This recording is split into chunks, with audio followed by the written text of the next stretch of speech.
I'm just like, ah.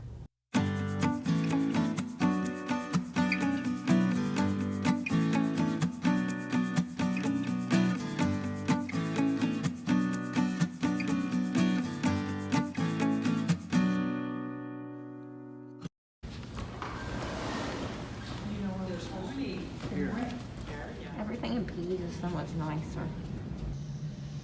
Really counting on this doctor to help. I'm scared, I'm nervous, and I'm ready. Get the show on the road. And Cheyenne likes being in Pete's again. We arrived at the hospital in North Carolina to see the specialist who actually knows about HLH. We had to leave at 4:45 this morning, and I am running on about 3 hours of sleep because it was so hot in the house last night. Between that and feeling like I'm gonna vomit, sleep has just evaded me, and I'm not sure everyone else got that much of it either. That is a lot of blood. 27 tubes. 27 tubes of blood later, and that's sure gonna help my anemia problem. We are waiting in the office still. I'm in this comfy chair because my wheelchair hurts me to sit up because of my liver, and the tables, those are annoying. But the doctor was really great. He wants to find the underlying cause of the HLH rather than just saying, oh, you have HLH, but we don't know why. He ordered quite a bit of testing. I am waiting on my liver labs particularly before they'll decide whether I am to be admitted here or if we will do a planned admission. He is not thinking chemo at this time. He wants to increase my steroids to see if that will bring my liver numbers down and then do an immune suppressant. But the results of these special tests will determine which immune suppressant is best for my particular case. He spent 5 hours with us. The labs that he drew that we were waiting on, well, some of them, the liver stuff anyway, came back. Some of the levels were worse, some of them were about the same. He wanted to admit me right there, but of course mast cell has to ruin everything because I need particular brand specific supplies. They do not carry the IV bags without DEHP in them that do not send me into reactions, so I will be admitted there, but it's going to have to be more planned.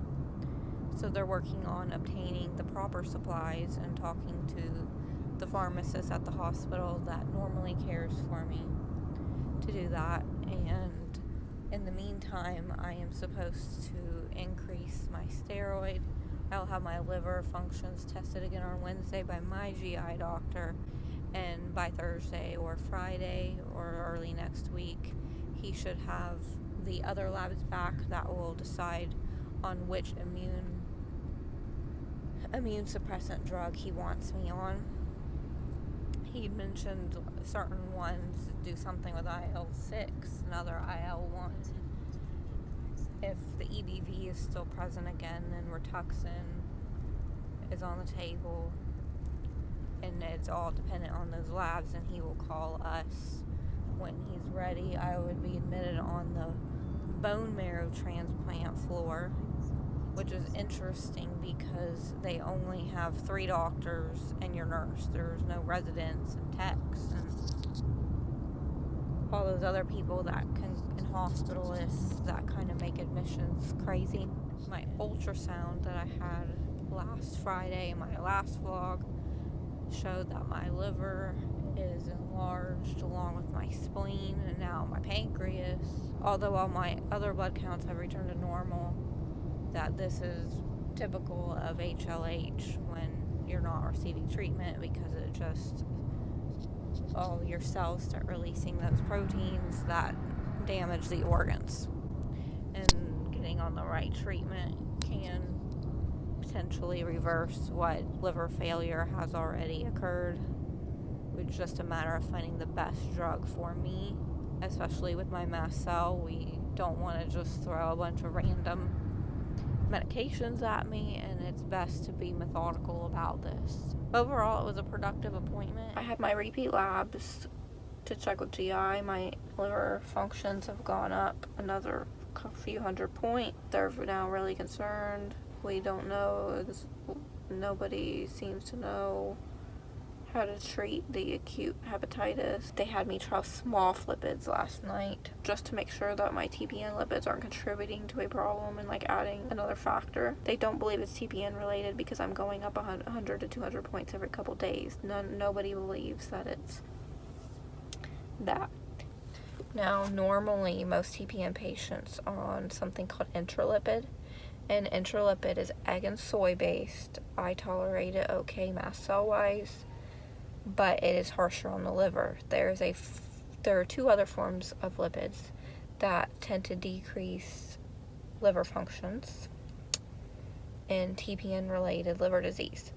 One of those is called SMARFlipids, and SMARFlipids, it has soy, medium chain triglycerides, which are based from coconut, olive oil, and fish oil. They had a nurse come out at the beginning of the week on my first infusion just to monitor it because it was protocol, because it was a change and I wasn't inpatient for it, so it was company protocol.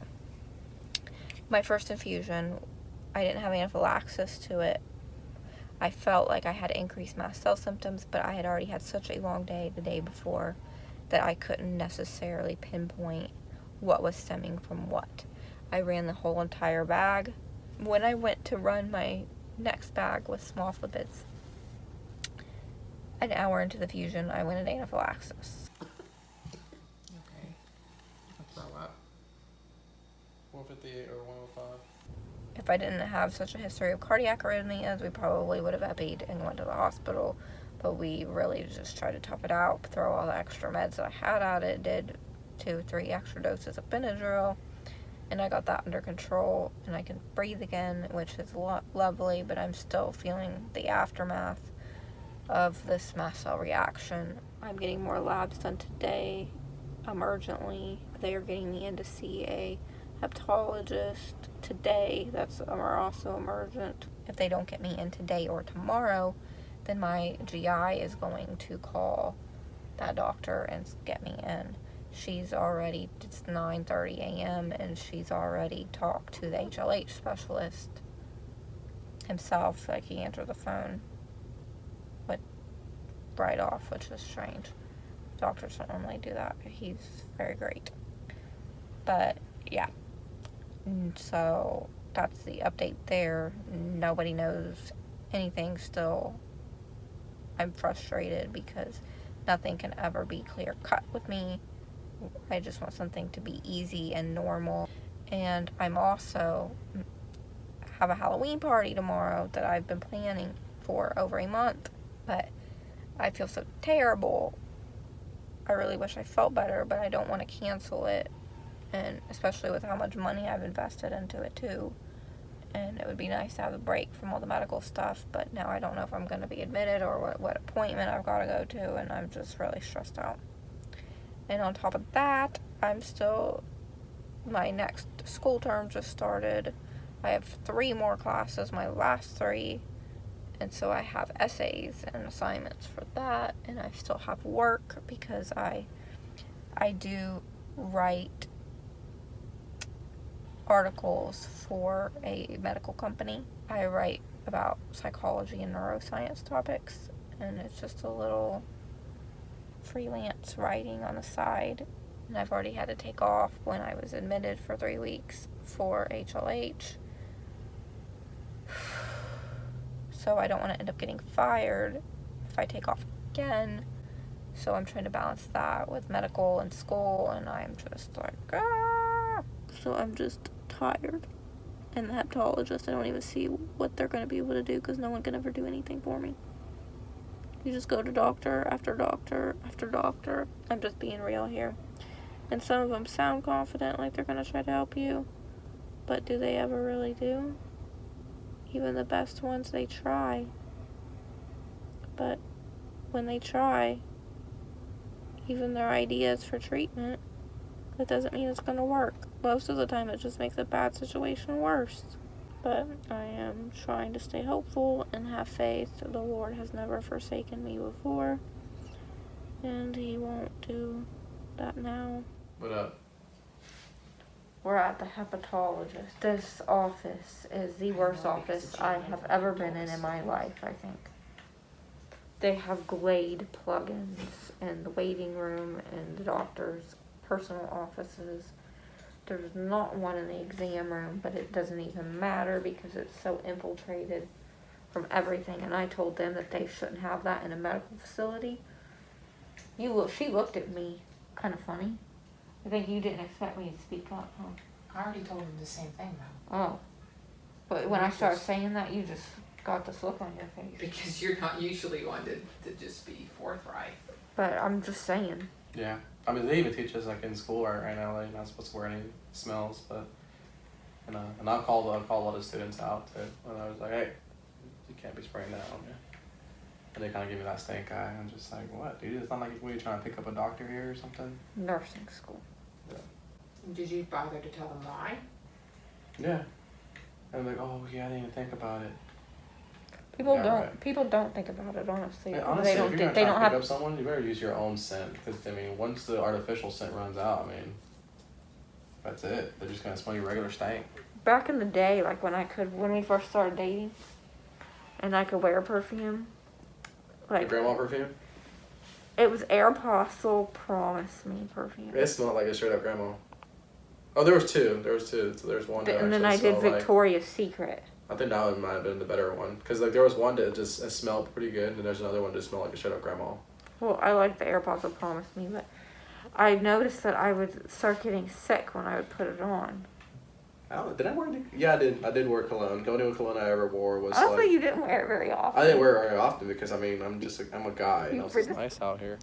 We're waiting outside We should just go ahead and do the doctor visit out here. because the doctor. Like just pull out a chair, sit it right here, and we can do it right here outside. That'd be nice.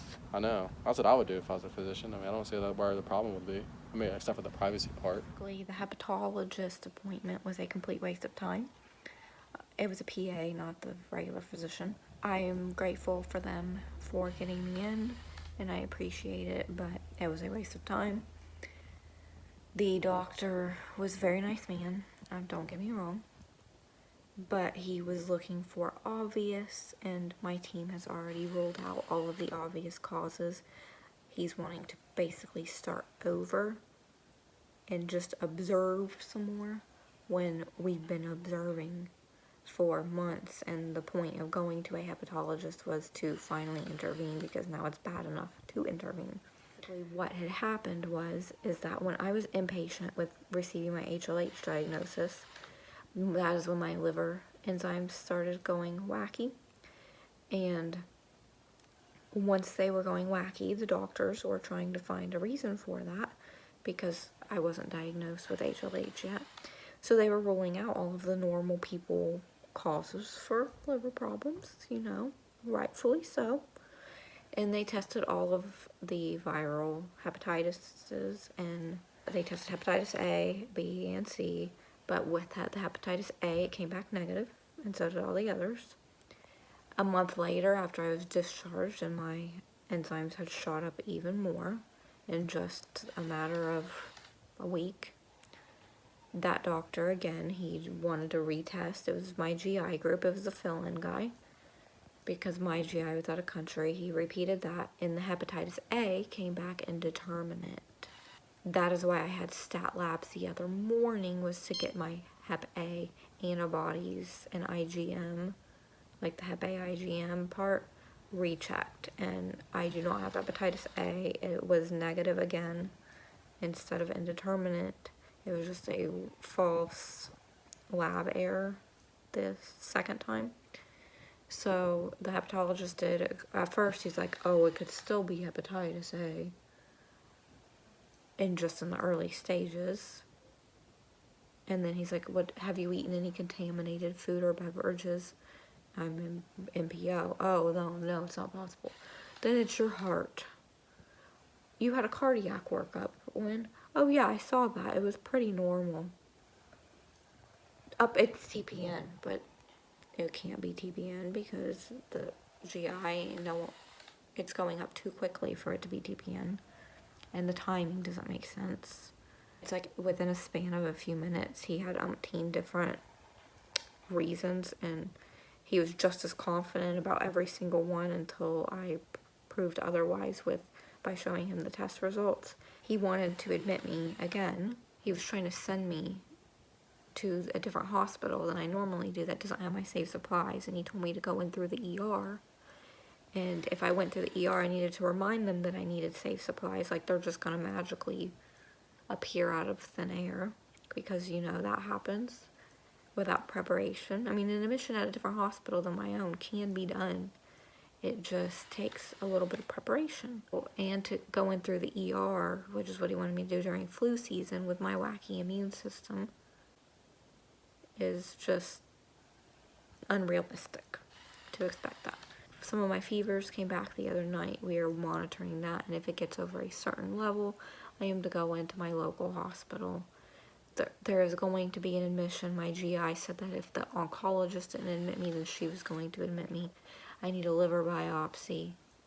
But as of right now, everything is up in the air, and I wish they would hurry because things are getting bad fast. I just really want to do this in a way that is in my best interest and what is going to keep me safe. And this hepatologist who didn't know me didn't have my best interests at heart, because he doesn't have a previous rapport with me. So he doesn't understand my full case, and he couldn't understand my full case because I couldn't stay in the office long enough due to the scented Glade plugins everywhere.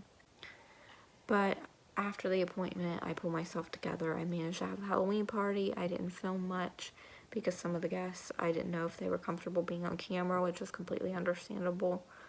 But I will have some pictures, and it was fun, and I'm thankful that it got to happen. It will make the perfect little last hurrah before I have to go in the hospital, especially if I'm going to miss actual Halloween, because I normally like to dress up and hand out candy. But we will continue this liver saga next vlog. So thanks for watching. Everybody nice and quiet, thinking of their answers on Halloween's categories.